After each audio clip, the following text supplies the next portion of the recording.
G'day, I'm Mad Matt. Now I'm about to go out four-wheel driving and I thought it'd be really good to share with you some of the things I've picked up along the way.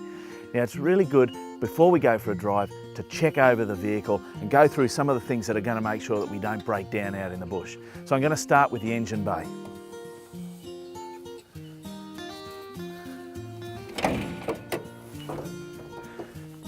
Now the obvious thing we're going to start with is our oils. So this vehicle's a manual, so it doesn't have an automatic transmission, but we're going to start with the engine. Okay, so checking on the dipstick, low, full. This baby is full. All right, it's always good to wipe the end of the dipstick and do a fresh dip. Okay, so that's all good to go. Plenty of oil. Power steering fluid. Check whether it's on the right level there. Good, good. Okay, I always move from one side of the vehicle around so that I get a system, I get familiar with how the engine bay should look when it's operating correctly. All right, washer fluid, it's empty. So I need to top that up.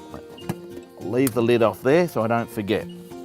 All right, just having a general look at hoses, lines, wires, making sure everything's secure and tight, not gonna rub on anything or fracture or start leaking.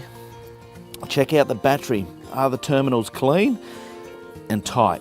Now I use a battery terminal protected device on there so it keeps them all from corroding and stuff like that.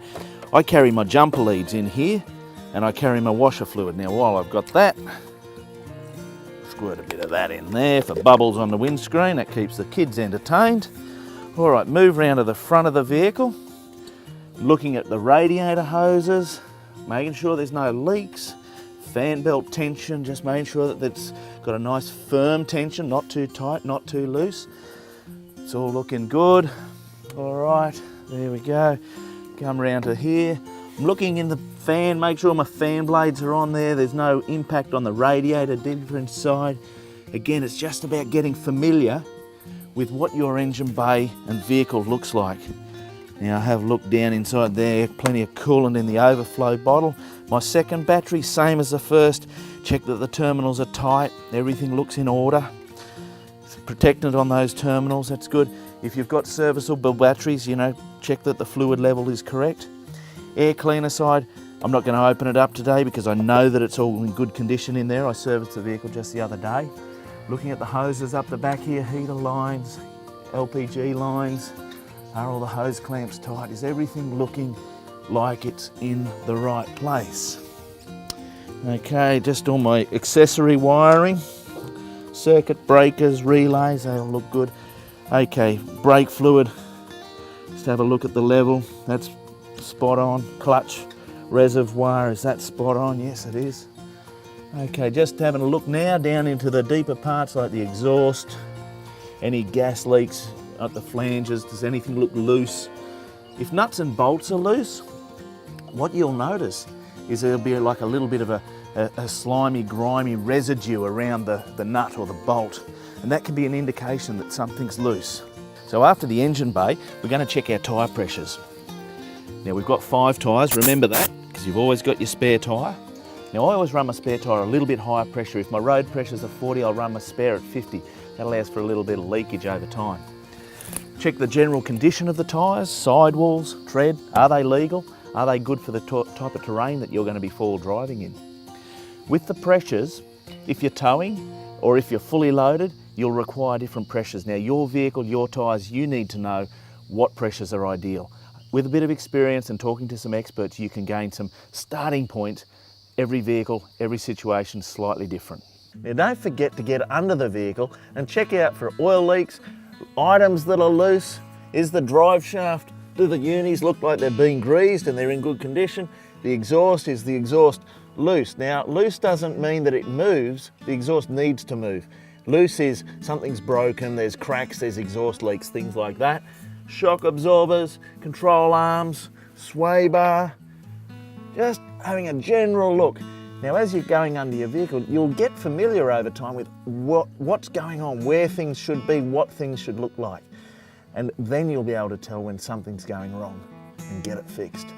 How cool's that? Now we've checked all of the vehicle stuff, but let's go through some of the other things that we need to check. starting with recovery equipment. Now, snatch strap and a D-shackle. I keep it under the driver's seat, so it's ready accessible if I need it in a hurry. Then, move to the rear of the vehicle. I keep a fire extinguisher right there, secured to my cage, first aid kit, and a torch. And that's so that my emergency equipment's all together, really easy to get at. My air compressor's also in there. Right, let's get up the back of the vehicle here.